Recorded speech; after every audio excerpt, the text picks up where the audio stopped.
Folks, this is Captain Evans. We're experiencing a minor technical issue. We're working on it now. Please remain in your seats with your seatbelts fastened. A nervous murmur rippled through the cabin. A flight attendant, a young woman named Chloe, with a practiced reassuring smile, began to move down the aisle. Pauline unbuckled her belt and stood, her movements fluid and economical despite her age. She stepped into the aisle, her eyes fixed on the cockpit door.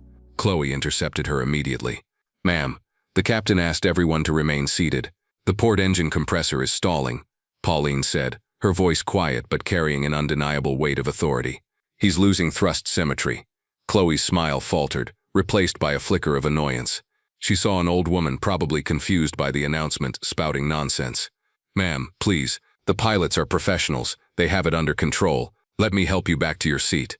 "I need to speak to the first officer," Pauline insisted, her gaze unwavering. "That's not possible," Chloe said, her tone firming. "Now please sit down. You're making the other passengers nervous." From the front of the cabin, the cockpit door opened, and a young man in a crisp white shirt with first officer stripes on the epaulets stepped out. He looked harried, his face pale. This was Mark. "What's going on out here?" he demanded, his eyes scanning the cabin before landing on Pauline. "This passenger is a little agitated, Mark," Chloe explained, her voice a stage whisper. "She won't sit down." Mark sized Pauline up in an instant. Gray hair, bright jacket, a little frail-looking. A grandmother, probably scared. He softened his expression into one of professional condescension. "Ma'am, everything is fine. My name is First Officer Jensen. Captain Evans is a little under the weather, but I've got the situation handled. Now, if you'll please return to your seat, we'll be on the ground in Vegas before you know it." "You're in a cascading failure," Pauline stated, ignoring his placating tone.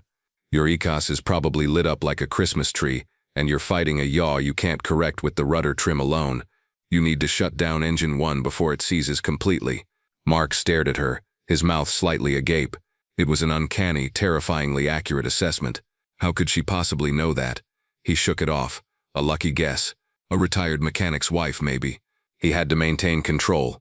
The passengers were watching. "Ma'am, with all due respect, you don't know what you're talking about," he said, his voice tightening. "You're interfering with a flight crew, which is a federal offense. Now sit down."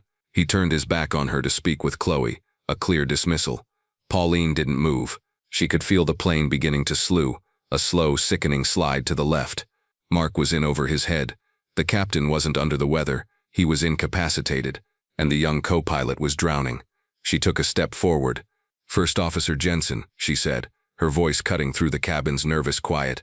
"Your autopilot just disengaged, didn't it? You're hand-flying now and you're struggling. I can help you." Mark spun around, his face flushed with a mixture of fear and anger. "That's it. Chloe, call for security to meet us at the gate." "Ma'am, you are creating a disturbance. This is your final warning." He saw some passengers filming with their phones, and his panic sharpened into fury. This old woman was making him look incompetent. "You don't have time for that," Pauline said calmly. She looked past him, toward the cockpit. "Is he conscious?" "That is none of your business," Mark snapped. The plane lurched again, more violently this time. A few people screamed, an overhead bin popped open, and a bag tumbled out. Mark stumbled, catching himself on a seatback. His carefully constructed facade of control was shattering. "What was your simulator score on single-engine approaches in this airframe?" Pauline asked, her voice steady as a rock in the rising sea of chaos. "Did you practice with a crosswind component? Because you've got one at 20 knots out of the northeast, and it's about to push you into Nellis Air Force Base's restricted airspace." Mark's eyes widened. She was right. About all of it. He was 10 seconds from declaring a full-blown emergency, and he was terrified. He was losing the aircraft. The complexity of the situation, a medical emergency, a critical engine failure, and now this bizarre, omniscient old woman was overwhelming him. He looked at her, at the quiet confidence radiating from her, a stark contrast to the clattering panic in his own chest. He noticed a small tarnished silver pin on the lapel of her red jacket. It was an abstract shape like a stylized bird or a dart. "What do you know about flying?" he scoffed, a desperate last-ditch effort to reassert his authority. "What's that pin?" "Get it in a cereal box." The question hung in the air. For a fleeting second, the vibrating cabin around Pauline faded away. The scent of jet fuel and ozone filled her nostrils. She was 28 again, standing on a sun-scorched tarmac in the Mojave Desert. A grizzled legendary flight test engineer was pinning that same silver dart to her flight suit. Her hands were scraped and bruised from fighting a prototype back to Earth after its flight control system had tried to tear the wings off. "You earned this, Sanders," he had grunted. "You brought our baby home." The pin was from the classified test pilot school, an honor given to only a handful of pilots who had demonstrated extraordinary skill and courage in the face of disaster. She snapped back to the present. The plane yawed hard left. "There's no time to explain," she said, her voice hardening. "You can have me arrested on the ground, but first you have to get us there. And right now you can't. Let me in the cockpit." Mark was frozen. Every instinct, every line in his training manual, screamed at him to refuse. But the feel of the plane, the tremor of impending catastrophe coming up through the floor, told him a different story. He was failing. It was Chloe, the flight attendant, who made the decision. Her face was ashen. She had seen Mark's panic up close.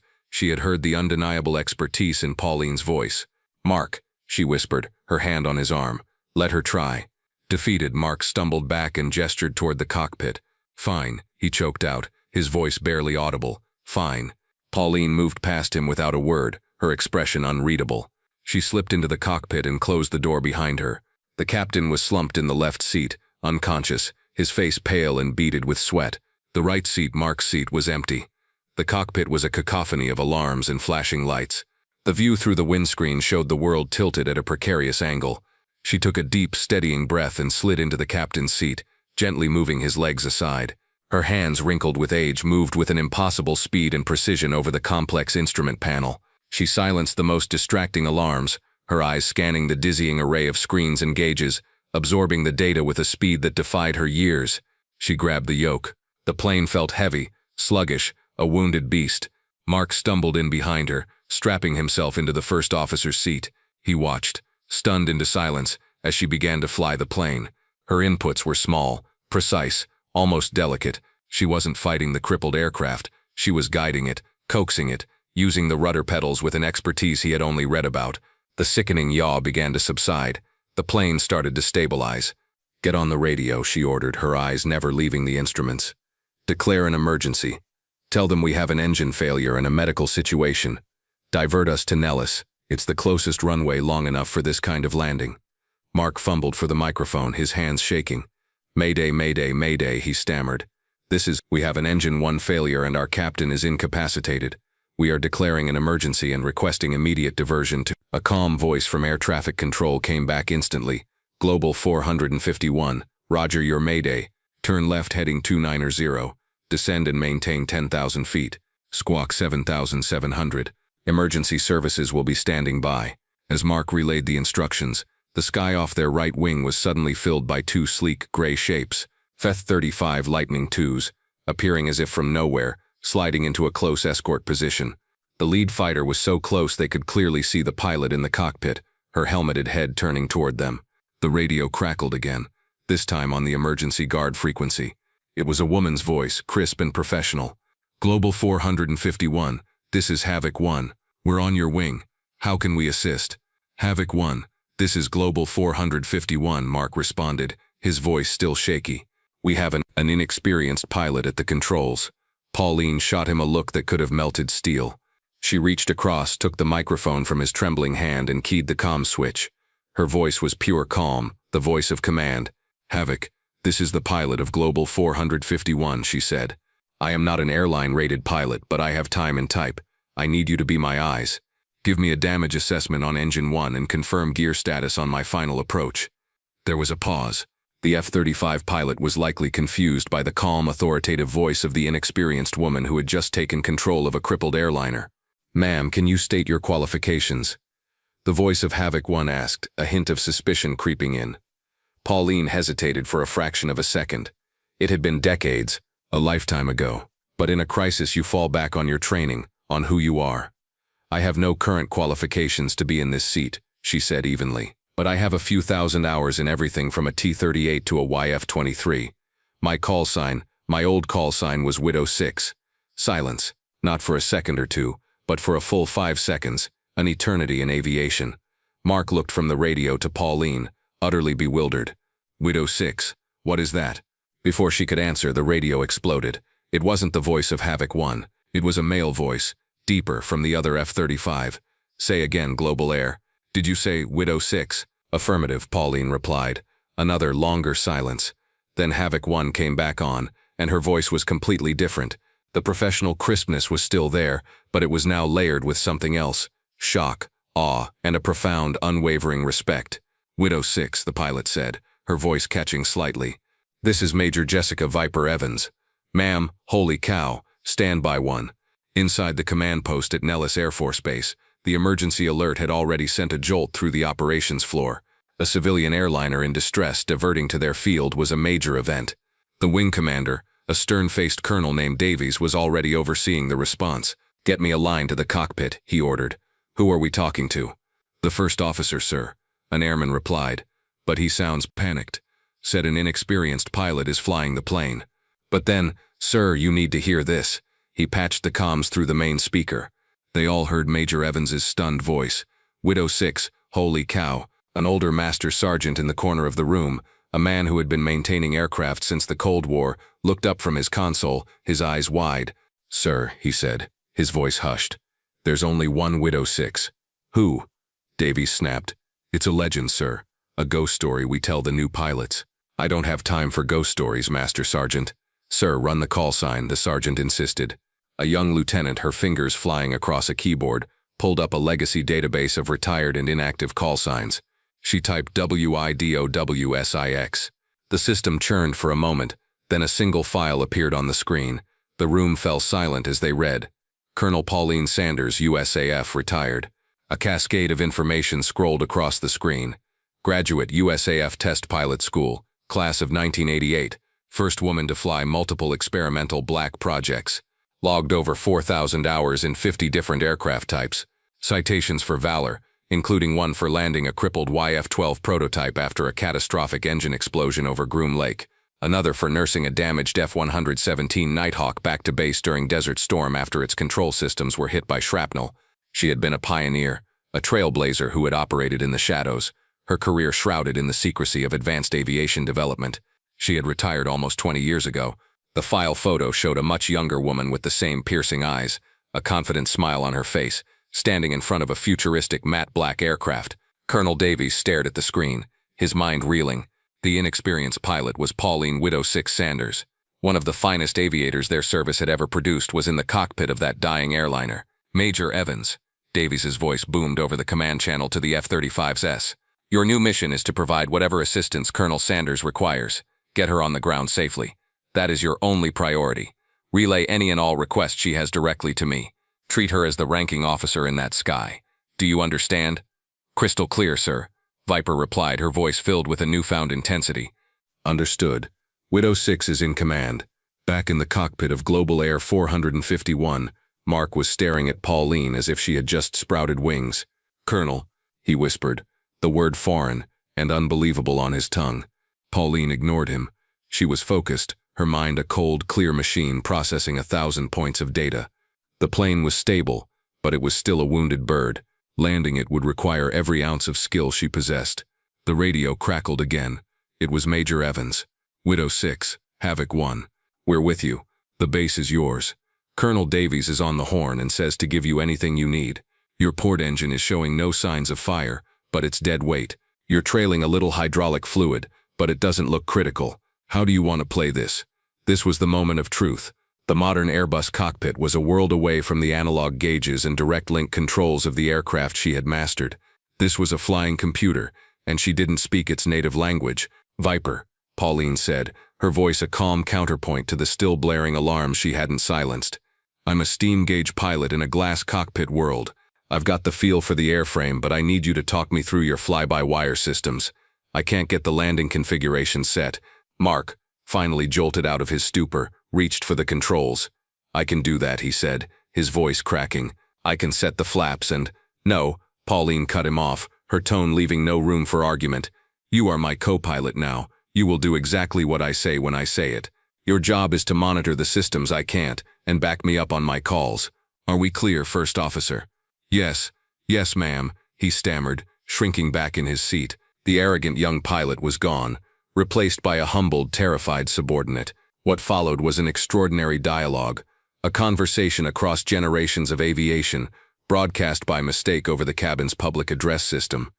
The terrified passengers who had been bracing for the worst fell silent, listening in rapt fascination. "Okay, Widow 6, Viper's voice said. clear and steady from their speakers. The flap lever is to your right. It's a detent system. Push it forward 1 click for flaps 1. Pauline's hand found the lever. Flaps 1, she confirmed, as the plane shuddered slightly and a new indicator lit up. Airspeed is bleeding faster than I'd like. This thing flies like a brick with the gear down. A chuckle came over the radio from the other F-35 pilot. She's not wrong, Viper. Watch your speed, ma'am, Viper continued. The A321 gets a little mushy on final. Keep it above 140 knots until you're over the threshold. 140, Pauline repeated. Feels fast for a landing. It is, ma'am, Viper said. She's heavy. ATC, be advised, the pilot of Global 451 is Colonel Pauline Sanders. She was a test pilot on the Hayave Blue program. She literally wrote the first chapter on flying unstable stealth airframes. A ripple of murmurs went through the cabin. People were looking at the cockpit door, their expressions a mixture of confusion and dawning wonder. The name meant nothing to them, but the respect in the fighter pilot's voice was unmistakable. Gear down, Pauline commanded. Mark, his hands now steady, reached over and lowered the landing gear lever. 3 green lights illuminated on the panel. 3 green, he reported, his voice now crisp and professional. He was a co-pilot again. Viper, confirm my gear, Pauline requested. All 3 are down and locked, Widow 6, came the immediate reply. You look good. The runway is 10 miles ahead. You're lined up perfectly. For the next 10 minutes, the 2 women worked together, a master from a bygone era and a Top Gun from the modern age, guiding the crippled jetliner toward the long, black ribbon of asphalt in the Nevada desert. Pauline flew by instinct, by the seat of her pants, her hands and feet making a million tiny adjustments.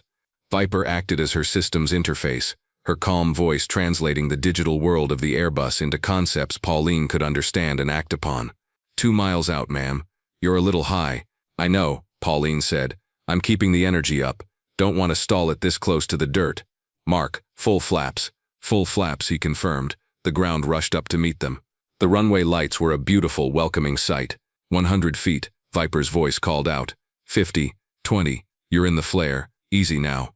The rear wheels touched the tarmac. It wasn't a gentle kiss. It was a firm, solid arrival, a controlled crash. The plane bucked, and a groan of stressed metal echoed through the cabin, but the tires held. Pauline used the rudder and reverse thrust on the one good engine to keep the massive aircraft straight down the center line. The plane slowed, and finally, blessedly, rolled to a stop. For a moment there was absolute silence, both in the cockpit and in the cabin. Then the cabin erupted in cheers, applause, and relieved sobs. In the cockpit, Pauline let out a breath she felt like she'd been holding for 30 years. Her hands were trembling slightly as she rested them in her lap. She had done it. Mark was just staring at her, his eyes full of a gratitude and awe so profound it was almost painful to see. How? The radio crackled one last time. It was Major Evans. Widow 6, she said, and her voice was thick with emotion. That was the finest piece of flying I have ever seen. Welcome home, ma'am. The F-35s tipped their wings in a final graceful salute and peeled away, ascending back into the deep blue sky they commanded. When the emergency stairs were finally connected to the aircraft, the first person up was not a paramedic or an FBI agent. It was the wing commander, Colonel Davies. He stepped into the cockpit, his eyes immediately finding Pauline. He didn't see an old woman in a bright red jacket. He saw the pilot in the file, the legend. He snapped to attention, his hand coming up in a crisp, perfect salute. Colonel Sanders, he said, his voice booming with respect. On behalf of the United States Air Force, thank you. You have saved 132 lives today. Pauline simply nodded, too tired to speak. As she was helped down the stairs, the passengers were all there, lining the tarmac, their phones forgotten. They were just watching her, their faces filled with awe. They applauded as she passed, a wave of heartfelt gratitude. They knew they were in the presence of a hero. Davies turned to a pale and shaken Mark. First Officer Jensen, he said, his voice turning to ice. You had a living legend in seat 12B, a woman who forgot more about flying under pressure than you will ever learn, and you dismissed her. You failed to recognize competence because it came in a package you didn't expect. Your airline will be conducting an investigation, but so will we. We're going to use this as a lesson for every pilot on this base about bias and about what true courage and professionalism look like. As Pauline stood on the tarmac, the setting sun glinting off her silver hair, she looked at her hands. They were old hands, but they still knew the language of the sky. She felt a quiet, profound sense of peace. The world had changed, the machines had changed, but the fundamentals had not. Looking at the massive damaged jet, she remembered a moment, decades earlier, that had defined her. It was the flight that had earned her the name Widow 6. She had been in a top-secret experimental aircraft, a machine that was more theory than proven engineering, a complete electrical failure at 60,000 feet, plunging her into darkness and silence. She had no instruments, no radio, just her wits and a deep, intimate understanding of aerodynamics. She had wrestled that dead machine through the sound barrier, restarting the systems with a manual bus tie that was supposed to be impossible, and landed it on a dry lake bed with nothing but moonlight to guide her. She had survived what should have been unsurvivable. She had made a widow of the sky that day. A young female airman, no older than 20, approached her timidly, holding out a bottle of water. "Ma'am," she said, her voice filled with reverence. "Is it true what they're saying, that you flew the Nighthawk?" Pauline took the water and gave the young woman a small, weary smile. "The aircraft doesn't care if you're a man or a woman, or if you're 25 or 75, she said, her voice soft but clear. "It only responds to your hands, your knowledge, and your nerve. Gray hair doesn't mean you're obsolete. It just means you've survived the flights that broke younger pilots."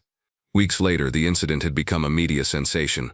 The airline, after a thorough investigation, fired Mark Jensen not for his handling of the emergency, but for his blatant disregard for crew resource management and his biased treatment of a passenger offering credible assistance.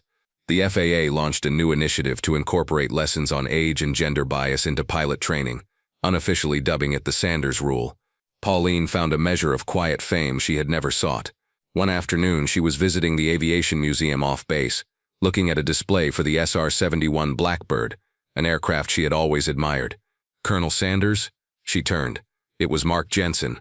He was out of uniform, looking humbled and lost. "I wanted to apologize," he said, his voice barely above a whisper.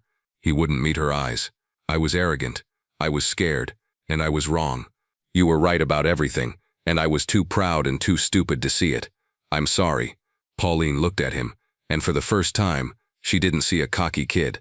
She saw a young pilot who had faced his own limitations and been shattered by them. "We all make mistakes, Mark," she said gently. "The important thing is to learn from them. The most dangerous thing in a cockpit isn't a mechanical failure. It's an ego that won't ask for help. You let your idea of what a pilot should look like almost kill us all." He finally looked up, his eyes shining with unshed tears. "I'm not flying anymore. I don't think I can." "Don't let one failure define you," Pauline advised, her gaze turning back to the sleek black spy plane. "Let it teach you. The best pilots aren't the ones who never make mistakes. They're the ones who survive them, learn from them, and become better.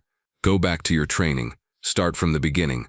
Learn humility. It will make you a better pilot than you ever were before." She patted his arm, a simple grandmotherly gesture that was also a transfer of wisdom, and walked away, leaving him standing in the shadow of the giants of aviation, with a second chance he hadn't known he had.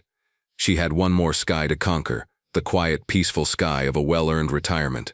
For more stories of incredible women who answered the call to serve, like and subscribe to She Chose Valor. Share this story to honor the veterans who continue to protect us, both in and out of uniform.